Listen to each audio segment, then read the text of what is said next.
वो बंद कमरे में बिस्तर पर बंधी थी, सामने था बचपन का दोस्त। प्यार ठुकराए जाने पर दिल टूटना आम है, लेकिन जब दिल के साथ किरदार टूटता है तब खतरनाक जुर्म होता है। एक लड़की जिसने बचपन के साथी का प्यार ठुकरा दिया था और दोस्त बनी रही, उसे कोई एहसास नहीं था कि सालों तक उस लड़के के दिल में एक नाराजगी पलती रही। वो अपना प्यार ठुकरा दिए जाने के गुस्से को पालकर बदला लेने के इरादे तक पहुंच चुका था।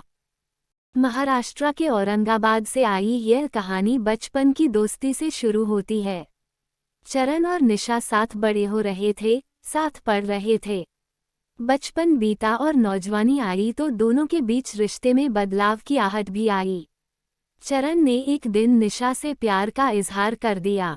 चरण को पूरी उम्मीद थी कि बचपन की गहरी दोस्ती तब प्यार में बदल सकती थी, लेकिन निशा ने चरण को शांति से समझाते हुए दोस्ती को दोस्ती तक ही रखने को कहा। चरण ने एक दो बार और निशा से अपने दिल की बात खुलकर कहना चाही थी।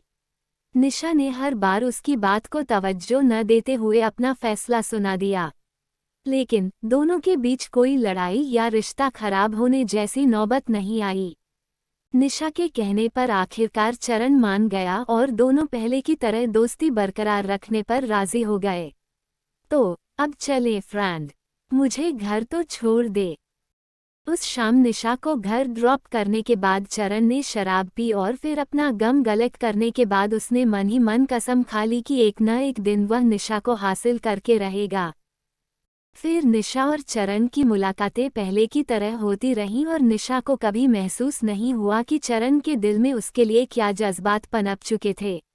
वो यही समझती रही कि सब कुछ पहले की तरह नॉर्मल था। चरण को एक झटका लगा जब उसे पता चला कि निशा की शादी पक्की हो गई। निशा की शादी में उसने घर परिवार के सदस्य की तरह हर जरूरी काम किया और निशा के सामने उसकी खुशी में खुश दिखता रहा। शादी के बाद निशा औरंगाबाद छोड़कर चली गई। उसकी खबरें मिलती रहीं। निशा एक बेटी और एक बेटे की मां बन चुकी थी। अब बारी थी निशा को झटका लगने की। निशा की शादी जिस आदमी से हुई थी, उसके जुर्म की दुनिया से जुड़े होने के सबूत मिले।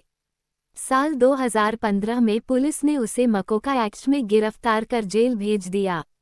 निशा अपने पति का केस लड़ रही थी। इसी सिलसिले में वह अकेली पढ़ती जा रही थी और अक्सर अपने बच्चों के साथ औरंगाबाद अपने मायके आती रहती थी।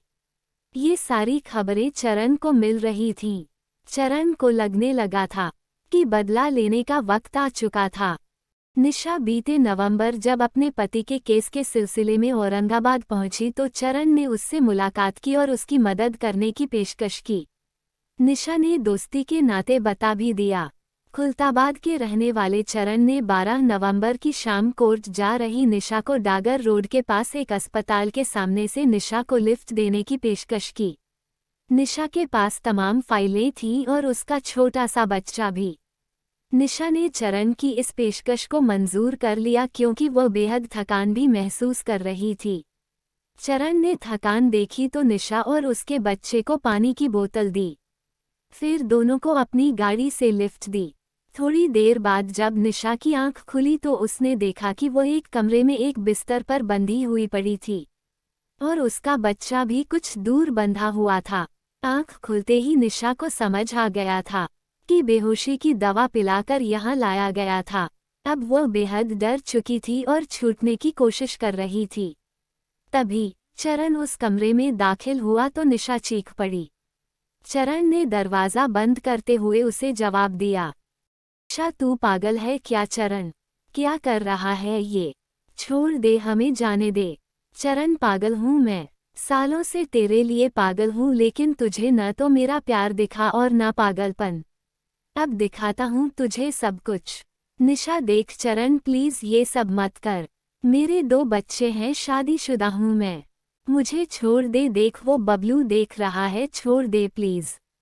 चरण ने निशा की एक न सुनी और अपने प्यार का इजहार करते हुए वह निशा के साथ जबरदस्ती करता रहा। निशा चीखती रही, चीखें सुनकर उसका बच्चा रोता रहा और चरण बलात्कार करता रहा।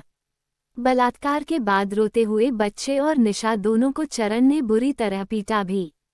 लेकिन अभी चरण का बदला पूरा नहीं हुआ था। उसने 2 रात निशा गरारखेड़ा इलाके के उस कमरे में बंद रखा और मनमानी की। 14 नवंबर को गुस्से में आकर चरण ने निशा और उसके बच्चे को बेहद बुरी तरह पीट दिया था। कुछ ही देर बाद उसे महसूस हुआ कि दोनों को इलाज न मिला तो दोनों की मौत हो सकती है, इसलिए फिर चरण दोनों को चियू बंगलो के पास एक अस्पताल में लेकर गया और इलाज करवाया। चरण तो वहां से चला गया, लेकिन निशा ने हालत सुधरते ही चरण की करतूत के बारे में अपने परिवार को बताया और फिर पुलिस को इत्तला दी गई। पुलिस ने फौरी एक्शन लेते हुए 25 वर्षीय चरण को गिरफ्तार कर लिया।